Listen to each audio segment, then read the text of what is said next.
Welcome back to PR After Hours. I'm your host, Alex Greenwood, bringing you your weekly cocktail of PR and marketing tips that will help you and your business.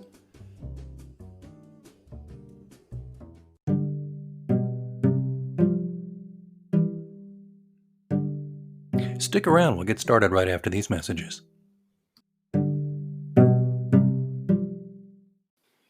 Hello, listeners. It's me, Alex, from PR After Hours. I hope you're enjoying the show so far.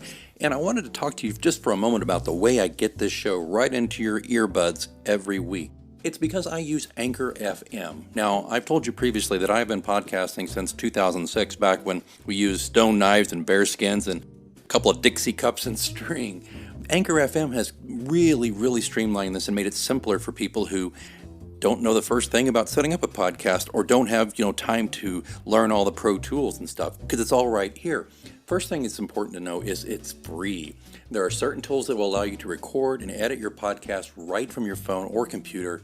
Anchor will then distribute your podcast for you so it can be heard on Spotify, Apple Podcasts, and many more. That's huge.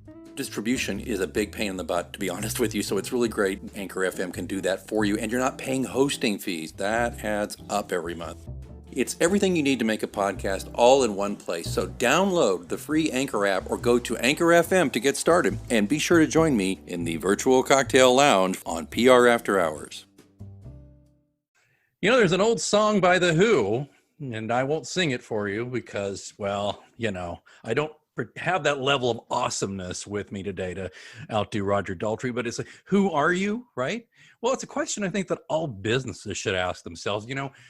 Who is your business? I mean, if you don't have the answer to that basic question, you might want to ponder that. And that's why we're very lucky to have Zach Giglio with us today. Zach is CEO of GCM Marketing and PR. He is going to talk to us about finding out who you are and how to use that in promoting your business. Zach, welcome to the Virtual Lounge. Yeah, Alex, thank you very much. I'm really excited to be here. We've talked about this a little bit in the past, and I think this is really exciting to be able to continue that conversation here. Tell us a little bit about GCM, what you do, who you work with, that sort of thing. I'd love to hear about that. Yeah, so I'd like to start a little bit before that. So I've had the fortunate experience of traveling and living around the world. And what I found to be interesting and incredible was how educational and impactful human connections are. And so whether that was when I lived in China, South Africa, traveled to Italy, the UK, all around the country, it's incredible what happens when people connect. And so what we thought we could do is do that on a larger scale, but for clients and for companies. And so if we can help make those human connections happen on a corporate level, then we would be kind of maximizing that whole philosophy. And so at GCM, we're working with clients and on projects that we believe are having a positive impact in the world, in their communities in which these organizations operate, for their customers. And we're trying to create those human connections. And that could be through marketing, comms, PR, content creation, things like that. Wow. Now you're international. I know that. In fact, in your very family, you're international, as we've discussed previously, which is up to you to go into. But where are you based? Where's hometown for you guys? Right. So hometown now is outside the Charleston, South Carolina area. So I'm originally from Long Island, New York. I'm not sure how Long Island comes through when I say it anymore. But I've traveled around a bit. I have been around, but we're here in Charleston, South Carolina area. We love it. Well, you and I talked previously, offline about this and got to know each other a little bit. And that's why I'm so glad that you found some time to be with us today. I think that all of these travels you've done and all these experiences are great. And what I love too, though, is hearing how, somebody asked me what I do. I was like, well, we tell your story, but you go beyond that too. We connect you with people that you need to be connected to, which is really, to me, it's the next progression of telling the story is one thing, but you're actually actively connecting people, which is fantastic. That's what we think we can do. And that's what we're trying to do. And that's what we think is important, not only on a human level, but also on a business level. So, I think better than I, most people make business decisions, even as a customer purchasing a product or as a B2B relationship transaction, on relationships, on trust, and on value alignment, right? in no instance in my professional life or with the clients that I work with, do people make a decision based solely on logic and based on what people do or what things do for them, what they buy. It's all based on some emotional connection and some emotional element. And when you're making human connections for clients, or when you're making human connections through communications and marketing, you're tapping into that emotion. So one, you're treating people more humans, but you're also going to be able to do better with business because people are going to make purchasing decisions based on that value alignment. And there's nothing emotional really about what you do unless you have who you are behind that. That's what we believe. You know, and I've got to say, and I'm sure I'm not tooting my own horn, but I can think of a few examples in my career, in my agency, where I actually, not often, but I actually beat out some very large competition who I just didn't think I had a shot. And I remember one time after I got the gig and I'd worked with them, we were pretty close. I said, I've got to ask you, I know I was up against XYZ over here. Were they just more expensive or what? She goes, oh yeah, they were more expensive, but I liked you. I felt like you were a decent person and I could trust you with what we were doing. And that's a nice lesson to learn. So any of you Davids out there going up against Goliath, I think Zach's exactly right. If you can establish that level of trust with somebody by being human and finding your humanity and finding their humanity and matching up with it, it pays off in so many wonderful ways, not the least of which is it can help you get business. Right. I think that's right. I think if people really think about it, they'll have very similar experiences to what you just said. I mean, I think about my own pitch meetings or sales meetings. I don't talk business until the last 5%. And what it also does is it does two things. So on one hand, as a business or as a person, as an organization, you're finding the people that you connect with, right? The people whose values with the people whose values you align with, right? Right. But you're also finding the people that you don't. And as a business, when you're thinking about conversions, sales funnels, it is much better for you to weed out the people who aren't going to buy your product anyway, who aren't going to align with your values earlier on in the process than it is to try to shove them down your sales funnel, get up to the end and they're not going to buy anyway. And so by being really true to your values and your identity and as an organization, or even trying to understand that, you're doing yourself a big favor in the whole conversion funnel and sales funnel.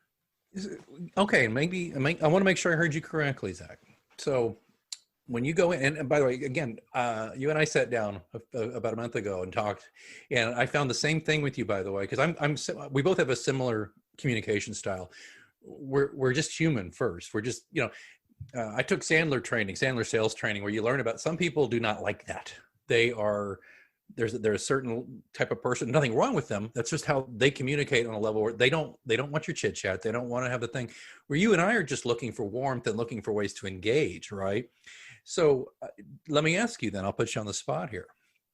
So you go in, you meet with somebody, and if they're really just all business and their idea of warm conversation is, how about this weather? Great, let's get going. How much is this going to cost? Does that instantly make that go off in your head like, I don't know if this is going to work for us? Or do you view it as more of a challenge? Or obviously you can't just make it a split decision, but just, if you don't mind with that simplistic example, how does that work for you?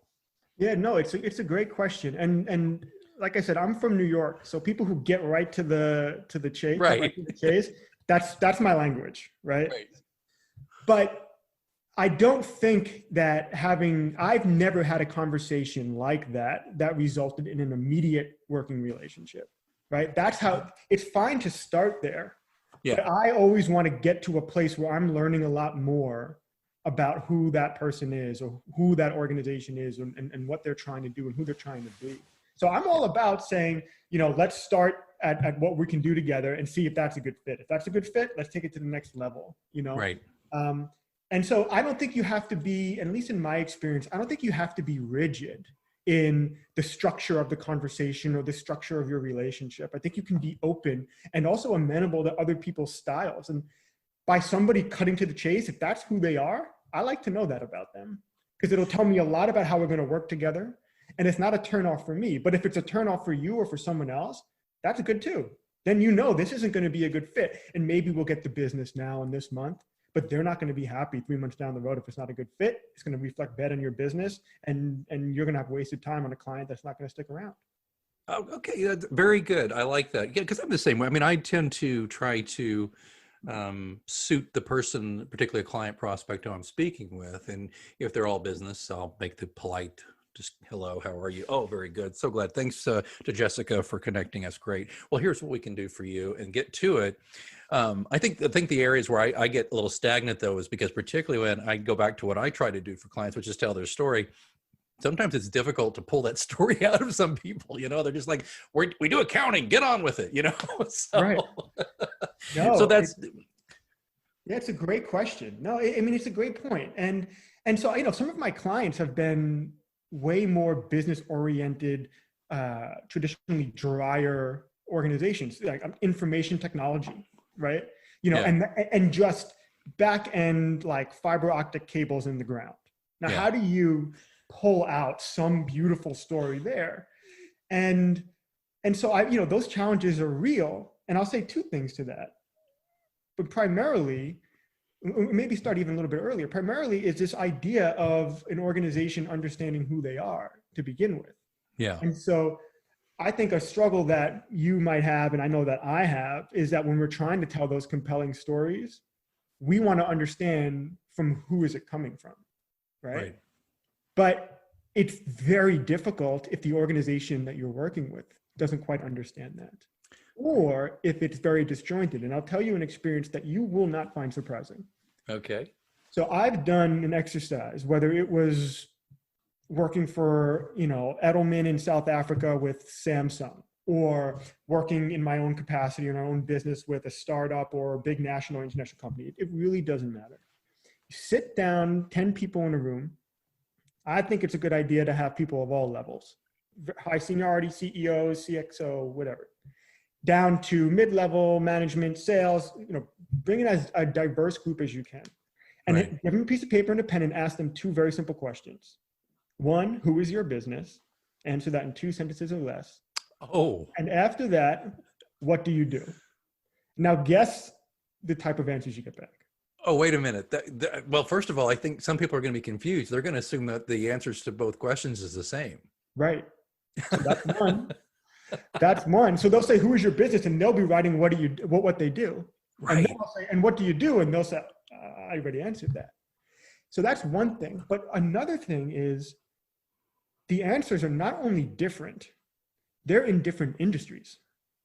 I mean, these people think that they're operating on different industries. And this is from well-established businesses to startups to everybody. This is one of the most common things I find. And anybody listening here or anybody that I really recommend doing this test. Send a text message to 10 people in your business. Send an email to 10, 20, 30 people in your business. And do that same thing. And you will be very surprised of what you get. Go online, do a free word cloud generator and see what it looks like. You will be very surprised. Oh, that is great. I love that. And now think about it. If your organization is like every other one, or most other ones, and doesn't have a very clear-cut, uniform idea of who you actually are, what does your customers think? Like, what does the market think?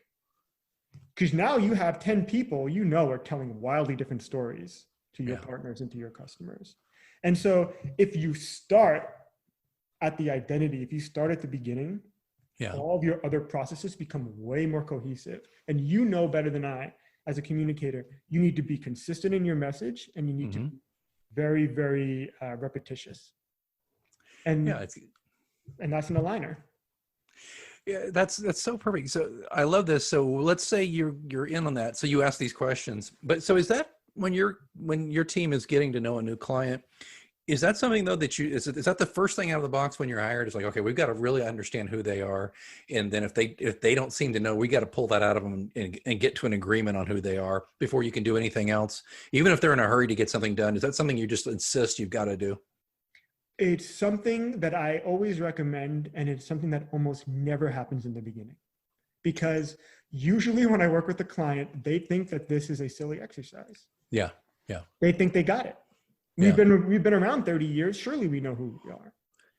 And And so it is actually one of the most difficult things to convince a client that this is the first thing that you should do and actually get them right. It happens, you know. Usually this will happen after a couple months of working with clients. And I am now able to have built not just trust in the beginning, but trust through the work we've done together. They see results, they see how I work, they trust me more. And that's when I'm willing to put them kind of into more discomfort. Because if you ask me, who are you really, Zach? I mean, that's an uncomfortable question to really dive into and answer, right? It's the idea of what I think I am and the idea of the story that I try to tell other people. But then there's really like, who am I really? But now if you do that as a business and you, business owner, you have to think, well, who is my business? It's not really an area people are very willing to jump at. It's really true. It's almost like you're going into therapy a little bit, folks. If you've never been in therapy, you're probably not gonna walk out of there with the same impression of who you thought you were by the time you're done with therapy. Not that I know from personal experience much, but I'm just saying. Well, so this is key, figuring out who you are, and once you can do that right, then that helps you where you can align your products and services, and then you can pivot and even change completely, right? Well, absolutely. So I'll use the most obvious example on the planet. Is the company that started making computers and is now today making TV shows. How can we possibly accept that the same company, which is of course Apple, started as a hardware company, then a software company, then they made watches, which is jewelry, but they're making TV shows. Yeah. How come the market never is confused about that? Have you ever seen an article when Apple launched Apple TV? Did you see one article saying what the heck is Apple doing getting into the TV business? No. Because when I think Apple, sorry to interrupt, but I just think innovators. I just think different. Exactly. That is exactly right. They started saying that 30 years ago now, longer. Yeah. And they haven't stopped. Because they decided that was their identity. And no matter what product they launch, what service they launch, that's what's behind it. Even their failed ones, they don't care. The social music platform that they had, which I'm not sure if you remember that, where they launched that big launch with Coldplay at the event. I mean, that failed. But it was still this idea. People wrote, hey, this might have some legs because Apple did it. Apple never built a social network before. Even in their failure, no one questioned them. And so if you focus on your identity, the products and services, the trust that you've built with your customers enable you to introduce whatever you want. And in a time of crisis like COVID, you can completely shift because you haven't built your business or your relationship with your customers about a service or a product. You've built it on your identity. So for instance, my favorite wine store in Charleston, I can't go in there and browse this beautiful library of wine anymore. But somehow they've been able to bring this experience to me in a digital way. But it was always because they communicated their identity of these like really knowledgeable, passionate people about wine. It didn't matter that I was in their awesome, beautiful store. They communicated that on Instagram, on Facebook, in their signs and all of their interactions with their customers. So COVID hit, they closed their doors. They're doing more sales today than they did before COVID. Really? It's amazing. Yeah. I think of my liquor store too, and it's huge, and the people are so great because they can always recommend something new. Mine is open back up, but they pivoted though. They started doing curbside. If you weren't comfortable going in there, if you just call ahead with your order, we'll go do these things. And I told them they need to work on doing a 360 so people can walk through the aisles again, and they're like, well, we're going to see how this goes. But I mean, that's kind of where you're going, right? I mean, you create an experience online because they trust you and they know who you are. You're going to be okay. At first, when you started talking about spirits, about wine, I thought you were going to think about, I was going to tell you my example, which had to do with some local distilleries. I'm sure they did it everywhere. I know they did. But a local distillery, because of COVID, shifted over to make hand sanitizer and stuff. And First there was a little bit of a head scratcher, but nobody said, how can they can't do that. Of course they can. They have all the tools. I think it's so many of them that got such great press doing that and did such good in the community. So I love that. That makes such great sense. So I guess what you're saying too is you're talking about your words and your actions, but your words are only as strong as the actions behind them, right? Yes.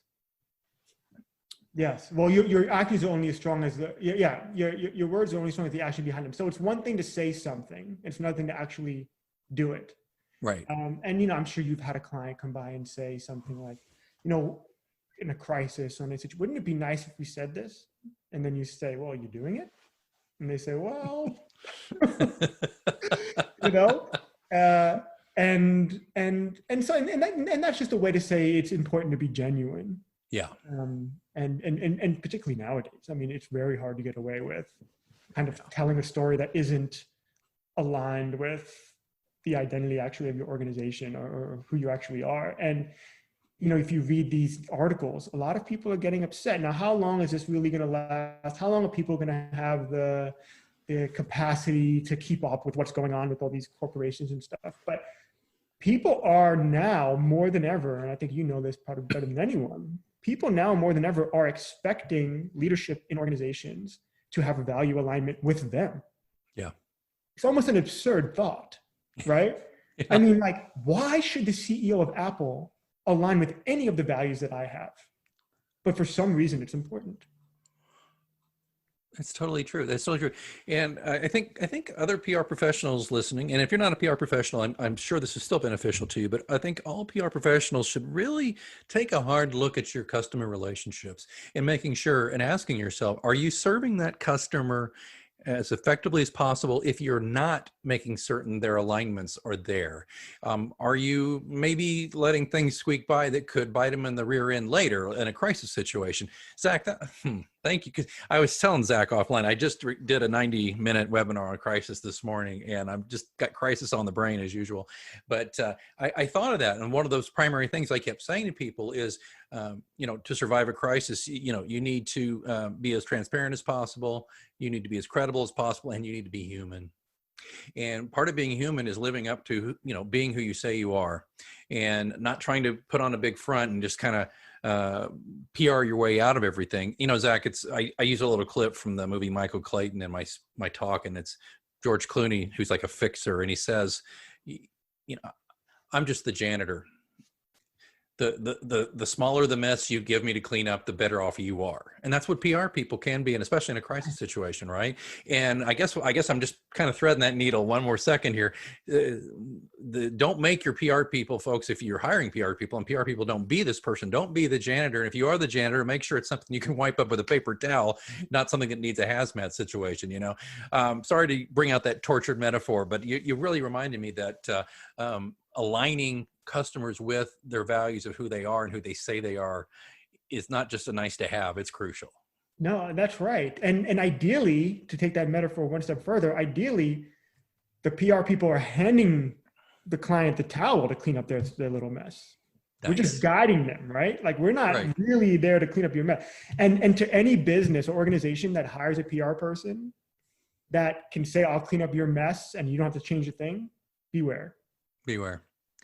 Yeah, that's one thing too. I'm very much into the ethics in public relations, and a lot of people hear me say that and they kind of snicker. And I say, we're not what you might think we are from TV or movies or something like that. I said most PR people are very ethical, just like most attorneys are very ethical. Most doctors are very ethical. We're a profession. We take our profession seriously. It does us no good whatsoever to put a blight on our profession by doing unethical things. So it's very important to us that the clients act that way. And I mean, not to get negative, but it's been once or twice in my career, the past 11 years, when I've had to kind of move on from a client because they just didn't seem to get it. And there came a point where the things I could do for them became more and more diminished, simply because of their refusal to align, as you say, align their values and understand who they are and present that. Right. No, absolutely. And I'm not sure that is a negative thing. I mean, at the end of it, you've done them a favor as well as yourself, because they're not obviously matched up with the right person. And that's why that goes back to what we talked about before. the truer you can be to your identity the earlier on in the process, the more you will limit like situations like that where you're down the road and you're like, you know what, this was really actually the wrong alignment. Our values just aren't the same. They're not bad. Right. We're just not the same. And so it's not only on a human level probably the right thing to do, but on a business level, the product that you can produce together out of alignment is way lower than if you're aligned. Then you're working in synergy. It creates something, not to sound corny, but it creates something different. If you're in harmony with your clients or the people you work with on values and alignment, the stuff that you do together is the byproduct. But the harmony that you're creating with your relationship really can do some special stuff. And it can also, again, help you through tougher times. Now, I'll be honest, we're part of a pretty big launch with a client that didn't go as well as we thought on some of the parts. Now, some of the other parts went very well, but some parts didn't. And there's no getting around it. And because we've developed the trust in the relationship and the value alignment, this was never a question of integrity or a question of who didn't do the right work or anything. We shared the responsibility in it, and we're moving forward together and trying to improve on it. And it's a wildly different situation if the trust and alignment is out of whack, and then something goes wrong or doesn't go as right as you think it could be. That situation, as you know, has a wildly different outcome. Zach Giglio, I'm telling you, this has been a great conversation. I could go on. How do people get a hold of you if they want to know a little bit more about how they can find out who they are? Yeah, absolutely. So our website is, believe it or not, whoisgcm.com. I love it. And it's a question we ask ourselves every day. And some of my friends, make fun of it and make jokes about it and ask me, who are you? And I say, I'm still figuring it out. But yeah, whoisgcm.com. Send an email to hello@whoisgcm.com. I love having these kinds of conversations. It doesn't have to be all business. Anybody wants to connect, we're really happy to do that. I think you should just frame it as a Jeopardy question. What is the best PR firm in the world? Who is GCM? That's great. Free of charge, no worries. Zach, I've so enjoyed this. I've got to have you back. I know there's plenty other common ground things we can talk about. If you've enjoyed this, we'll see if we can have you back. Sound good? That sounds great. I think the values here align, so it makes perfect sense. Very good. Very good. Welcome. Well, again, Zach Giglio with GCM PR and Marketing. Thanks for showing up here in the virtual lounge. Thank you. Oh, you know what that means? Looks like it's last call here at your virtual lounge for PR news, views, and interviews. Don't forget, you can ask me a question anytime. You can do it through our Twitter account, which is @HoursPR, or even better, you can send me a message vocally. I would love to hear your voice, and I'll answer it on the show. There's a link in the show notes. All you have to do is sign up through Anchor FM. It's free, doesn't take long. And you record your message, I get the message, I will play your audio, just give me your first name and the city you live in, and then I will answer the question to the best of my ability right here on the show. Don't forget to, if you're enjoying this podcast, you can support it and help increase the frequency and value of the show. Just consider being a sponsor for your brand or your agency or just yourself because you're like, I like this show. Or just drop a few coins in the virtual tip jar. Either way, there's links in the show notes. Please check that out. All of that, of course, being in the show notes where you're listening right now or at prafterhours.com. I see that they're turning up the lights. Last call is over, and I've got to clean up this virtual lounge. And until next time, I'm Alex Greenwood, and you've been listening to PR After Hours on Anchor FM.